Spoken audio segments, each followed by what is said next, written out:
মুখরিত হই যেন আমার সুরে,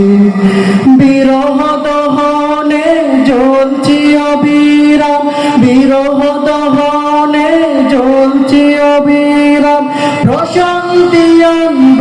গিয়ে মদিনা। এই বিরহ জ্বালা দূর করিয়া বিসাল্লি আলা, দুরুদ দ্বারায় বিরহ জ্বালা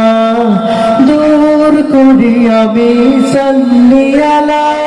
দুরুদ দ্বারায় মনের জ্বালা দূর করিয়া বিসাল্লি